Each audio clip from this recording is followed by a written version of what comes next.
All right, this is not Bitcoin 101. This is not the basics of Bitcoin. This is how to invest in Bitcoin and get those sweet, sweet gains you're looking for. If you already know a little bit what Bitcoin is, you know that it's the best investment of 2019, 2020 so far, and the decade 2010 to 2020. Well, we're going to learn how to invest it today. The basics.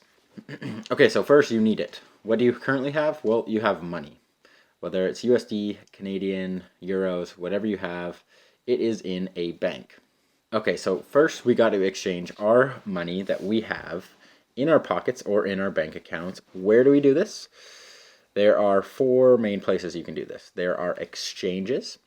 So an exchange, something like CoinSquare or Gemini, put a link below. You can check them out for yourselves. You fund your account with your dollar and you buy Bitcoin on that exchange. This is usually all done electronically. You can do it on an app or you can do it on a computer. The next place to buy it is brokers. Brokers, pretty much the same thing. This isn't big yet, but I think it will be.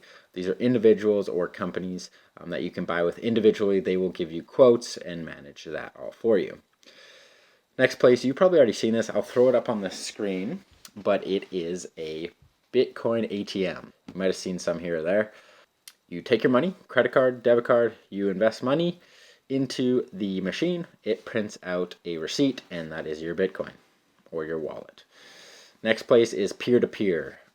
Website called localbitcoins.com. This is the great thing about Bitcoin. There is no organization that's controlling it. You don't have to go through PayPal, you don't have to go through banks. It is peer-to-peer, as if you were transferring money online digitally to each other. Okay, so now you got to keep it. So where do you keep it?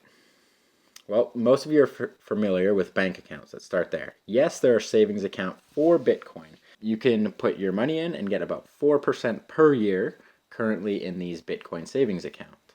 A company that I'm using or started to use is called Ledin. They are a Canadian company, and you get 4.2% on your Bitcoin or something like that. I'll put a link below. You can check that out, where you can start your own Bitcoin savings accounts. That's pretty easy, hands off. But the real Bitcoiners are all about holding it and not giving it to anybody else but yourself, and that's why they chose to go with Bitcoin. So in Maine, pretty much 99, I would say 90% to 99% of people have a Bitcoin wallet. Wallets come in a couple different types. You have your apps, which you can download on a computer, you can have on your phone, or there is a paper wallet. Paper wallets are exactly how they seem. They have your sending address and your receiving address on a piece of paper written down. You can write this by hand, print it out from a printer, whatever you want. Just don't lose that piece of paper. Next is a hardware wallet. These are dedicated devices that are specifically for storing, sending, and keeping Bitcoin. Okay, so now you have to send it or receive it. And how do you do that? Each wallet or account that you have your Bitcoin in will have a private key, which is your sending address, and your public key, which is your receiving address. Now, this is all about self-sovereigns, and that means it is completely up to you. Bitcoin is in the hands of the people. So you can't call Bitcoin guy and say, hey, I messed up that transaction. What can you do for me? Like when you do with PayPal, when you make a stupid purchase online. You are completely responsible for that. It is peer-to-peer when sending it. That means there are very low fees, and you can do it without a centralized person in the middle or a middleman. Say if you send a PayPal, you're doing that through PayPal. If you send an e-transfer, you're doing that bank to bank. If you send Venmo, you're using Venmo. So now you have bought it, kept it, and sent it or received it. Next thing you got to do is hold, and this is the biggest thing in the Bitcoin community, and the easiest way to kind of not worry about it, not get into the day trading and all the craziness of Bitcoin, and it's called hodling. Are these gains that everybody's talking about Bitcoin just a bubble? Well, there's a ratio you should look up called the stock to flow ratio. Bitcoin has 21 million supply, meaning there's only 21 million Bitcoins ever produced. Value is only going to go up as the commodity gets scarcer. Now that we have bought it, kept it, sent it, and held it, we need a selling strategy. No investment is complete without a selling strategy. This is why people don't buy property on the moon. You can go buy property on the moon and Mars right now, an acre. But who are you going to sell it to? There is no point investing that if you can't sell it down the road. How would you sell it? Well, you can go back to the peer-to-peer.